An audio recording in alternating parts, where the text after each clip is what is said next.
এই ছেলেটি হিন্দু। ২২ ঘন্টা আগে তসলিমা আপার একটা পোস্ট। এই ছেলেটি হিন্দু, সুনামগঞ্জ জেলার তাহিরপুর উপজেলার বাদাঘাট ইউনিয়নের গড়কাটি গ্রামের মুসলমানেরা মেরেই ফেলতে চেয়েছিল তাকে। আবারও বলি, এই ছেলেটি হিন্দু, যার ছবি থাম্বনেইলে আপনারা দেখতে পাবেন। এই ছেলেটি হিন্দু, সুনামগঞ্জ জেলার তাহিরপুর উপজেলার বাদারঘাট ইউনিয়নের গড়কাটি গ্রামের মুসলমানরা মেরেই ফেলতে চেয়েছিল তাকে। ফেসবুকে নাকি মহানবীকে নিয়ে কিছু একটা মন্তব্য করেছে। কি মন্তব্য করেছে কেউ জানে না। না জেনে তার বাড়িঘর ভেঙে ফেলেছে, মন্দির ভেঙে ফেলেছে। সাইবার সুরক্ষা আইনে তার নামে মামলাও হয়েছে। সেই ছেলেটির সাইবার সুরক্ষা আইনে মামলা হয়েছে ছেলেটির বিরুদ্ধে, অথচ সাইবার আইন নাকি বাতিল করেছে। কত বড় বাটপারি এই দেশের দেখেন। পুলিশ তাকে গ্রেপ্তার করেছে। ভবিষ্যৎ দেখতে পাচ্ছি যে ছেলেটি জেল খেটে বেরোলেই ছেলেটিকে মেরে ফেলার চেষ্টা করবে ইসলামী জঙ্গিরা। ছেলেটির আত্মীয় স্বজন ভয়ে দেশ ত্যাগ করার চেষ্টা করবে। গড়কাটি গ্রামের সব হিন্দুই ভয়ে দেশ ত্যাগ করবে। দেশকে হিন্দু শূন্য করা মুসলমানরা কি করবে দেশে? যা করেছে তা করবে। নিজেরা নিজেদের গলা কাটবে, শিশুদের বলাৎকার করবে, ধর্ষণ করবে, নারীদের গণধর্ষণ করবে, খুন করবে। একাধিক নারীকে বিয়ে করে যৌনদাসী আর কৃতদাসী হিসেবে ব্যবহার করবে। শরিয়া আইন জারি করবে। মসজিদ আর মাদ্রাসা থেকে লক্ষ লক্ষ জঙ্গি আর জিহাদি বের হবে বছর বছর। তারাই দেশটিকে ধর্মের হামানদিস্তায় পিষে নিশ্চিহ্ন করবে।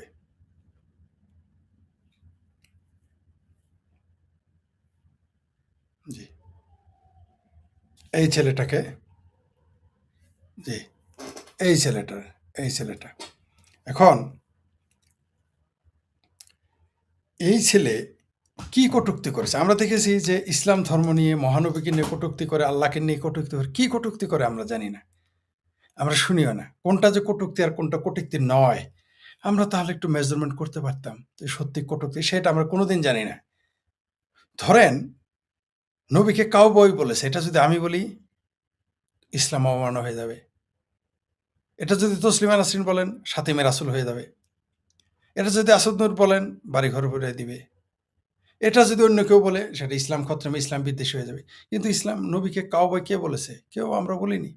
কে বলেছে? এই দেশের প্রখ্যাত মৌলবী। কিন্তু এটা যদি কোনো হিন্দু ছেলে বলে তাহলে কিন্তু তাকে মেরে ফেলবে। তার নামে কি সাইবার সুরক্ষা আইনে মামলা হবে। এই দেশে বলেছে যে নবীরা এবং তার সাহাবীরা অন্যের বউ নিয়ে পছন্দ হলে বলতো তোমার বউ দিয়ে দাও। এই কথাটা যদি কোনো হিন্দু বলতো বা আমি বলতাম, এটা আমি জানতামই না এই হাদিস। এটা যদি আমি বলতাম তাহলে কি হইতো? ইসলাম বিদ্বেষী, ইসলামোফোবিয়া, এই কথাগুলো বলতো। কিন্তু আসলে কি তাই? তারাই বলতেছে। নবী ইনট্যাক্ট ছিল না, নবীর ওয়াইফ ইনট্যাক্ট ছিল না, ৩ বার তালাক খাওয়া। আজকে আজকে এক নারীর কাছে আমি মুখে শুনলাম, ইরানির এক নারীর সাথে কথা হলো আমার। সে আমাকে কি বলেছে জানেন? নবীর নাকি কন্যা ছিল একটা। আমরা কিন্তু জানি যে ওই উম্মে কুলসুম, জয়নব, তারপর আরেক ভুলে ৪ কন্যা ছিল, তাই না? উম্মে কুলসুম, জয়নব, ফাতিমা, একটা ভুলে গেছি নাম এখন। ঠিক আছে? ৪ টা কন্যার কথা শুনেছি। সেই ইরানি নারী বলছে, "না, তার তো কন্যা একটা ছিল, ফাতিমা।" এই কথা যদি বাংলাদেশে আমি বলি, আমার উপায় আছে? ইসলাম অবমাননার অভিযোগ আনবে। সেই ইরানি নারী আমাকে বলেছে, আজকে একজন ইরানির সাথে আমার কথা হয়েছে। সে বলছে, "না, তার তো কোনো কন্যা ছিল না। একটাই কন্যা ছিল, ফাতিমার কোনো কন্যা নাই। তার নিজের কোনো কন্যা নেই।" আজব ব্যাপার। অথচ আমরা জানি জিন্নুরাইন যে আপনার ইসলামের এক খলিফা ওসমান নবীর ২ মেয়েকে বিয়ে করছে। এটা তারা মানেই না। তারপর আরেকটা জিনিস বলি, ইসলাম অবমাননা কোনটাকে বলে? ইরানের শিয়ারা যেভাবে মহরম পালন করে, বাংলাদেশে এভাবে পালন করলে তো পিটিয়ে মেরে ফেলবে। সৌদি আরব হলে তো গর্দান নিয়ে নেবে। তো কোনটা যে ইসলাম অবমাননা, কোনটা নবীর প্রতি দ্রোহিতা, কোনটা গুস্তাকে রাসূল, কোনটা গুস্তাকে সাহাবা, কেমনে বুঝলেন? কি বলেছে সে? সেটা আর কেউ আমাদের কোনোদিন বলল না। এটা সত্য না মিথ্যা সেটা দেখার আর আমাদের কোনো সুযোগ নেই। দেয়া হয় না। কেন দেওয়া হয় না? মানে এটা একটা প্রতারণা। এই দেশের মুক্ত চিন্তার মানুষ, এই দেশের মুক্ত বুদ্ধির মানুষ, এই দেশের শিক্ষিত মানুষ সহ সংখ্যালঘুদের তাড়ানোর একটা হাতিয়ার ইসলাম অবমাননা। মানে কেউ যদি বলে যে পানিচক্রটা শুধু ক্লাস 5 এ গিয়ে বোঝায় বিজ্ঞান বইয়ে, ওটা ইসলাম অবমাননা হয়ে যাবে। আমরা দেখেছি শিক্ষকদের কিভাবে স্কুল থেকে বের করে দেওয়া হয়েছে। ওটা ইসলাম অবমাননা। আপনি যদি বলেন পীর সাহেব একজন ওসিকে থ্রেট করেছে হিন্দু বলে। সে শুধু বলেছে যে, "আমি সার্কিট হাউসে আছে সমস্যা, কোথাকার কোন পীর সাহেব, এটা অন্যায় হয়ে গেছে।" অথচ এই দেশের মৌলবীরাই বলে পীর মানেই ব্যবসা, পীর মানেই বাটপারি। তিনি শুধু বলছেন কোথাকার কোন জয়ন্ত পীর। কি অন্যায়টা করেছে? আপনি যান, লামাযাবি যারা আছে তারা কোনো পীরকে মানে? পীরকে তারা মানে না। তাহলে কোনটা ইসলাম অবমাননা?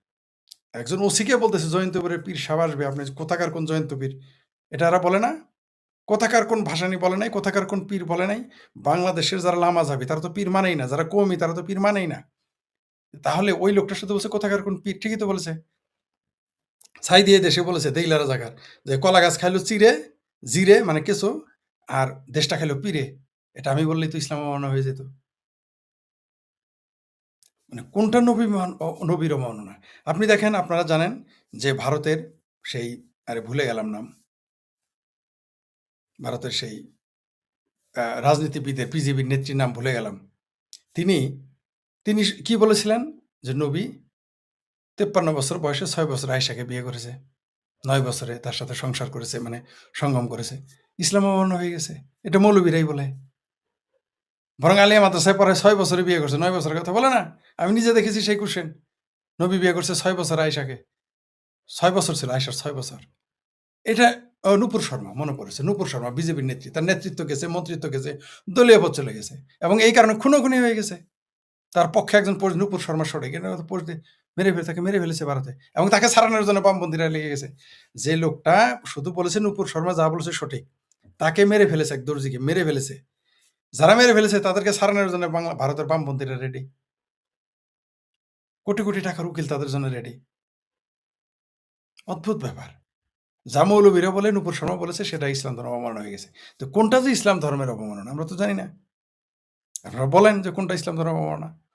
পৃথিবীর কোন ফেরকা, ইসলামের কোন ফেরকা আরেক ফেরকাকে কাফের বলে নাই? আমাকে একটা ফেরকা বলেন। কোন ফেরকা একে অপরকে কাফের বলে নাই? এই যে কাদিয়ানীরা, শিয়ারা, এদের কাফের বলে না?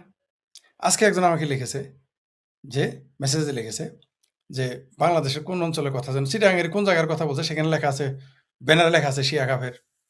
তাহলে কোনটা যে ধর্ম অবমাননা আপনি কেমনে জানলেন? কেমনে বুঝলেন?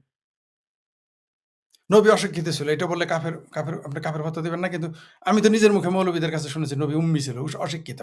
এখন আপনি উম্মির ব্যাখ্যা তেনা পেঁচায় পেঁচায় আলাদা বলবেন, সেটা আপনার ব্যাপার। হিজরত মানে পলায়ন, পালাই গেছে নবী। নবী পালাই গেছে, হিজরত মানে পালায়ন। এটা বললে আপনার যদি বলেন যে এটা হয়ে গেছে কি ইসলাম অবমাননা, তাহলে কি করবো আমি? মদিনার নাম ছিল ইয়াত্রিব। ইসলামের ইতিহাসে যারা প্রথম সেমিস্টারে যায় তারা এটা জানে। এমনকি ইসলামের ইতিহাসে যে কোনো ছাত্র জানে, ইন্টারমিডিয়েট পড়লেও জানে ইসলামের ইতিহাসে।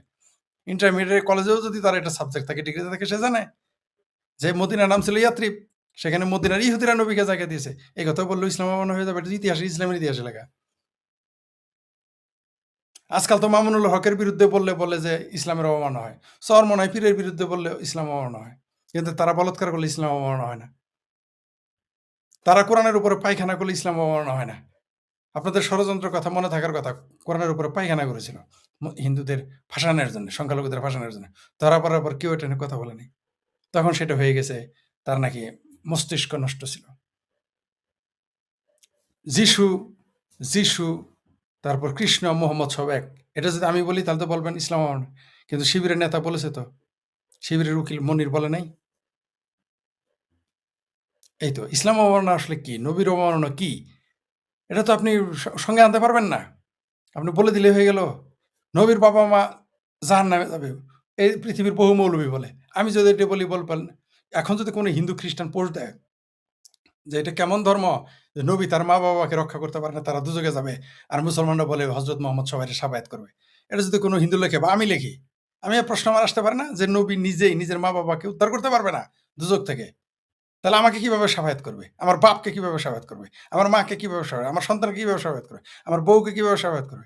আমার বাচ্চা-কাচ্চার কিভাবে নবী শাবায়াত করবে, যে তার নিজের বাপ-মারে শাবায়াত করতে পারবে না? এই প্রশ্ন করলেই তো আমারে বলবেন ইসলাম অবমাননা করছি। কিন্তু এটা তো রাজ্জাক হুজুর তো বলছে নবীর বাপ-মা দুযোগী জাহান্নামী। এই যে কি আহমকুল্লাহ বলছে নবীর মা-বাপ দুযোগী জাহান্নামী। বলে নাই? তারপরে কি মহসিন-টহসিন আরো আছে, তারা বলে নাই? জামাতের যত যত যত লামা-যাবি আছে সবাই তো বলছে নবীর বাবা-মা জাহান্নামী। তারা বলে এবং লেখে। কিন্তু আমি বললেই তো হয়ে যাব ইসলামের অবমাননা হয়ে গেছে। তাহলে ইসলামের অবমাননা হচ্ছে আসলে ইসলাম খত্রেবে, নবী খত্রেবে। এটা হচ্ছে একটা প্রতারণা, বাটপার। এটাকে রাজনৈতিক হাতিয়ার, অর্থনৈতিক হাতিয়ার হিসেবে ব্যবহার করা হয়। ধর্মের কথাটা এটা বাটপার। সব ধর্মের অবমাননা শুধু বাংলাদেশে হয়, আর কোথাও হয় না। এবং দেখেন সংখ্যালঘুদের, তো আমি বলেছি তো সংখ্যালঘুদের থাকতে দিবে না এই দেশে। ওই যে কিছুদিন যাবত এই যে এখন শুরু করেছে কালেমার পতাকা নিয়ে ফাত্রামি শুরু করেছে। এই পতাকা যখন পুলিশ সরায় নিবে বলবে যে এই যে ইসলাম অবমাননা করেছে। পুলিশ কাফের। বলবে যে এই পতাকা যে সরায় সে কাফের এটা বলবে দেখেন। কিন্তু এটা কিন্তু ফাত্রামি করতেছে তারা। তারা ঘৃণা শিখাচ্ছে এই পতাকার মাধ্যমে। তারা সব মানুষকে এই যে মৌলবী একটা বলেছে যে, "আমার সন্তানকে আমি আর্জেন্টিনা, ব্রাজিলের পতাকায় থুতু দেওয়া শিখাই, ঘৃণা করে।" কই তোমার আমি মানুষই মনে করি না। আর তোরে মানুষ মনে করে কে? তোরে মানুষ মনে করে কে মৌলবী? এখন আমি যদি বলি মৌলবীরই তো আমি মানুষ মনে করি, ওরে দেখলে আমি থুতু দেই। তাহলে বলব সে করে ইসলাম অবমাননা করেছে। ইসলাম খত্রমে। কিন্তু এগুলো ঘৃণা তো তারা ছড়াচ্ছে ভাই। তো নবীর অবমাননার কথা কোনটা? নবী ১৩ টা বিয়ে করছেন এটা বললে ইসলাম অবমাননা হয়ে যাবে? কিন্তু নবী তো ১৩ টা বিয়ে করছে আপনারাই বলেন। যার দাসী ছিল আপনারাই বলেন। নবী এতিম ছিল বললে কি অবমাননা হয়ে যাবে? নবী কোরআনের আয়াত নিয়ে রাখছেন সেগুলো ছাগলে খেয়ে ফেলত। রুটির মধ্যে লেখা ছিল সেগুলো খাইয়ে ফেলত। এটা তো হাদিসে আছে। এটা বললেও কি হয়ে যাবে? এটা বললেও কি ধর্ম অবমাননা হয়ে যাবে? নবীর যে স্ত্রী আয়েশা তার চরিত্রের উপরে সন্দেহ প্রকাশ করেছিল স্বয়ং নবী এবং হযরত আলী বলছিল, "আরে তালাক দিয়ে দেন।" তার জামাই বলছে, "আরে তালাক দিয়ে দেন।" এইজন্য তো আলীর সাথে আয়েশার এত বিরোধ আবু বকরের। এটা জানেন না তো শিয়া সুন্নির বিরোধ কিন্তু এটাও একটা কারণ। তো এটা তো ইসলামের ইতিহাসে লেখা। এটা কি ইসলাম অমান্য হয়ে যাবে? সাতিমে কি গুস্তাখে সাহাবা হয়ে যাবে? আরে ভাই ইসলামের ইতিহাসে সিপ ইসলামের ইতিহাসে উষ্ট্রের যুদ্ধে আলী এবং আয়েশার যে যুদ্ধ শ্বশুর শাশুড়ির জামাইয়ের যুদ্ধে কতজন লোক মারা গেছে? ২৫,০০০ সাহাবী মারা গেছে। সবগুলো সাহাবী। সাহাবী মানে বুঝেন? আল্লাহ যার উপর রাজি আল্লাহ যার উপর রাজি এরাও আবার আল্লাহর উপর রাজি। যাদের দুনিয়াতে বেহেশত কনফার্ম। এবং ইসলামে বলেছে কোন সাহাবীকে যদি তুমি তাকে আদর্শ হিসেবে মানো তুমি বেহেশতের চালচালায় বেহেশতে চলে যাবা। তো ২৫,০০০ সাহাবী কারা মারছে? আমি মারছি? ২৫,০০০ সাহাবী কে মেরেছে? তসলিমা নাসরিনকে মারতে গেছিল? ২৫,০০০ সাহাবী কে মেরেছে? কে মেরেছে? নরেন্দ্র মোদি গিয়ে মারছিল? এই নেতানিয়াহু গিয়ে মারছিল? না ট্রাম্প গিয়ে মারছিল? তো মুসলমান মারছে। কোন মুসলমান? সাচ্চা মুসলমান। খোদ নবীর উম্মুল মুমিনিন আয়েশা ভার্সেস ইসলামের খলিফা আলী। ২ জনে মিলে ফাইট করেছে। মারা গেছে। ২৫,০০০ সাহাবী মেরে ফেলছে নিজেরাই। এছাড়া আরো যুদ্ধ হয়নি সাহাবীদের মধ্যে? তাহলে বিষয়টা কি দাঁড়াইলো? এটা কি ইসলাম অমান্য হয়ে যাবে আমি বললে? হ্যাঁ, আমি বললে ইসলাম অমান্য হবে। আমি যদি বলি মাদ্রাসায় কেন বলাৎকার হয় এটা বললে ইসলাম অমান্য হয়। কিন্তু যারা বলাৎকার করে এবং ক্যান্সার বানায় ফেলায় পশ্চাৎদেশী শিশুদের ওটা ইসলাম অমান্য হয় না। মানে ইসলাম অবমাননা না, নবীর অবমাননা, আল্লাহর আচ্ছা আল্লাহ হইল সবচেয়ে ক্ষমতাধর, তাই না? আল্লাহ এই আসমান, জমিন সবকিছু আল্লাহর আবার অপমান হয় কিভাবে? আল্লাহরে অপমান করা সম্ভব? যার এত ক্ষমতা ভগবানের অপমান করা সম্ভব? আমি ফরি যদি ভগবানরে গালি দিই, আমি ফরি আল্লাহরে গালি দিই, কি হবে তাদের ভাই? আমি আল্লাহরে যা তা বিশ্রী ভাষায় গালি দিলাম। কি হইল আল্লাহর? আমি ভগবানের বিশ্রী ভাষায় গালি দিলাম। কি হবে ভগবানের? আমি কে? যদি সত্যিই তারা থাকে, তারা এত ক্ষমতাবান হয়। এ তো তুই বাচ্চা পোলার মতো গালি দিলে কয় তোর মেরে মারমু তোরে। মানে বাচ্চা পোলার যদি একটু গালি দেন তোরও আমি আরেক বাচ্চারে মারতে যায়। গলির কুকুরের মতো ঘেউ, একজনে ঘেউ করলে আরেকজন ঘেউ করে। এরকম হয়ে গেল না? গলির মস্তানের মতো। আল্লাহ কি গলির মস্তান? ভগবান কি গলির মস্তান? যে তাদের আমি গালি দিলেই আমার মারতে আসবে তারা?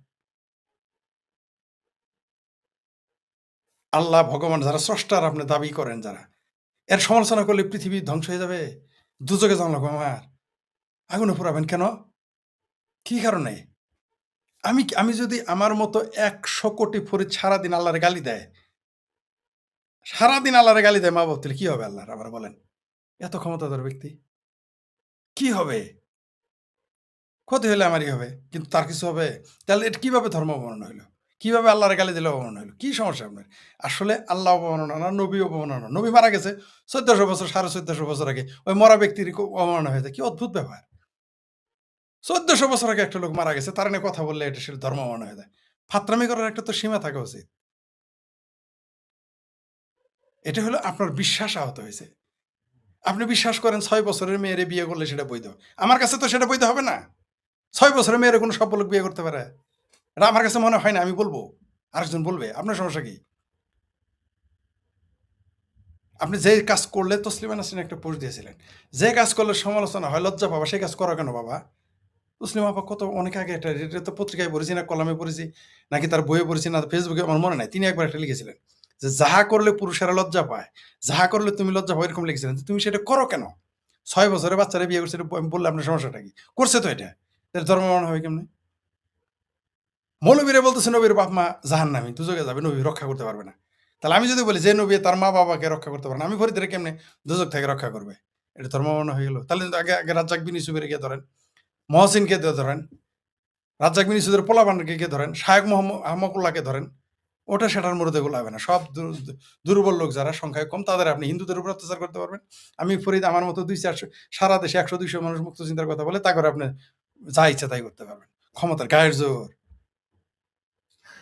আবার ইসলাম যখন শুরু হয়েছিল লাথি উষ্টা খাইতো, ওটা নিয়ে আবার খুব গল্প করে আমার অমুক সাহাবী এত কষ্ট করেছে গো। তা আমারও তো কষ্ট আপনারা দিচ্ছেন না? আপনারা বাংলাদেশ থেকে মুক্ত চিন্তার মানুষদেরকে হিজরত করতে বাধ্য করেন না? করেন কিনা? যাই হোক সেটা অন্য প্রসঙ্গ। এবার আসি রোহিঙ্গাদের ব্যাপারে। রোহিঙ্গারা চিটাগাঙে আছে। তাদের অন্ন, বস্ত্র, বাসস্থানের তালবাহানা করতেছে। মুসলমান রোহিঙ্গাদের দিচ্ছে, কিন্তু হিন্দু রোহিঙ্গা যারা তাদের খাবার দিতেছে না। তাদের সহযোগিতা করতেছে না। বরং উল্টাই সেখানে কি মন্তব্য করতেছে, কয় ভারত যাওগা। সেখানে তারা মন্তব্য করতেছে এই বাংলাদেশের মুসলমান। দেখলাম কয়েকটা কমেন্ট। ভারত যাওগা। বিশ্বাস হয় না যে আপনাদের শোনাই। দেখি কি লেখছে সেখানে। দেখেন সেখানে কি লেখছে, আপনাদের শোনাই। রোহিঙ্গাদের নিয়ে। হুম।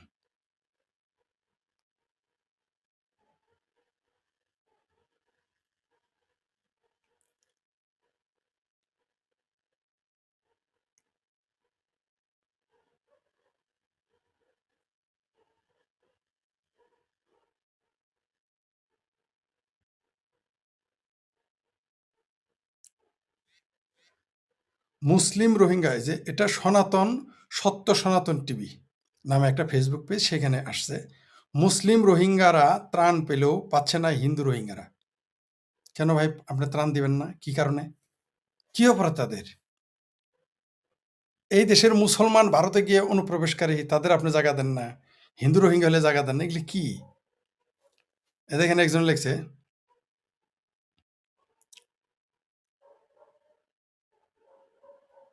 এই যে একজন লিখেছে ভারত যাও, রোহিঙ্গা হিন্দুদের উদ্দেশ্যে লিখছে ভারত যাও।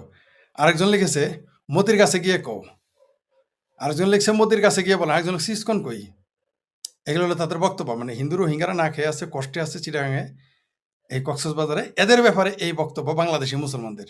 আরেকজন লিখছে মোদির কাছে গিয়ে কও। এই যে আরেকজন বলছে আমরা আন্দোলন করে করিডোর দিছি কি হিন্দুদের বসায় খাওয়ার জন্য। এটা বাংলাদেশি মুসলমানের চিন্তা।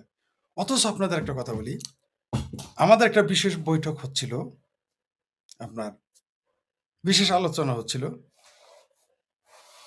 আমরা কয়েকজন দেশি বিদেশি এবং ভারতের সেখানে হিন্দুত্ববাদী লোক ছিল।